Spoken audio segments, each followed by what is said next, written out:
Welcome back. Shocking new details about the jihadi father accused of abusing children at a New Mexico compound. Prosecutors now say he was training them to carry out school shootings. This story really developed. The 11 sick and malnourished kids rescued last weekend from this heavily armed New Mexico compound that was built mostly out of trash, as you can see here.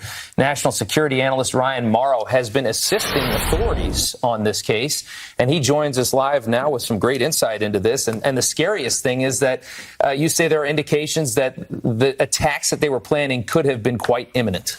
Right, and I make that judgment based off the fact that the neighbors said there was all this shooting going on. They were preparing for something, and then it stopped. The only reason you would do that is because you had to conserve ammo. So did they expect a raid to happen? Probably not, because they were caught off guard enough that there wasn't a Waco-type incident. Or were they going to act on those plans to carry out school shootings that we now know they were trying to get those kids to do? They're trying to brainwash them into doing it. And the school year is just about to start. Yeah.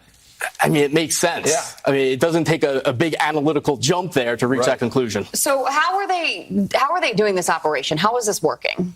Right. So ever since the raid happened, I've been providing information to the authorities about the ideology, how I thought the group was operating. I've been kind of quiet about it. But what I can tell you now is that, and this is breaking news now, is that the leaders of that compound, I did trace them to a company that appears to be involved in security and investigations. I've seen Islamic extremes do that before because it's a way of having an alibi to acquire weapons legally, to get training, in some cases even from law enforcement facilities, and to have the type of expertise that you would need for this type of thing. And I've seen this pattern before, so it actually didn't surprise me. I've also provided them with information about financial fraud and identity fraud. And it also keeps you under the radar, right? I've got a security company. Don't bother looking at me. I'm trying to do this thing the right way.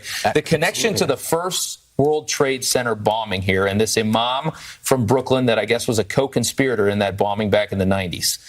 Talk about that. Right. So these are the family members of Imam Siraj Wahhaj. No indication that he had direct involvement in the compound. So we want to be clear about that. But where did the ideology and the expertise for doing all of this come from? This is one of the first extremists I learned about in my career because he's that prominent. He was a character witness for the Blind Sheikh, the guy responsible for the World Trade Center bombing. So he's had ties to Al-Qaeda affiliated persons. And there has been intelligence about his network doing things like paramilitary training, acquiring weapons. And he even spoke at what was literally called in 2001 Jihad Camp for Young Muslims. Wow. I mean, is that a coincidence? Where do you think that these guys got their ideas from? Ryan, talk about the importance of the fact that this was stopped when it was.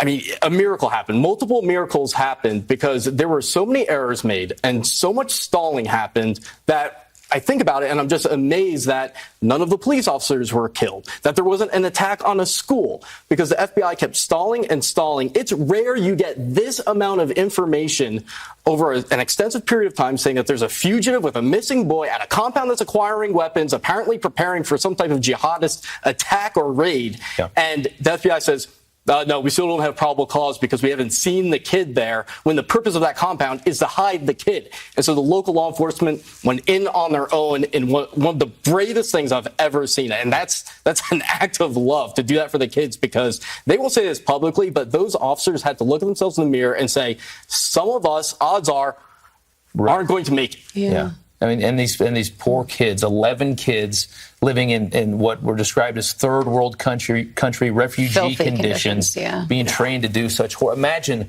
11 kids with assault rifles all trained. The impact of that could have been just unbelievable. Ryan, it's not that hard to do. It is a miracle that they found him before this happened. Thank you so much. We appreciate your time. All right.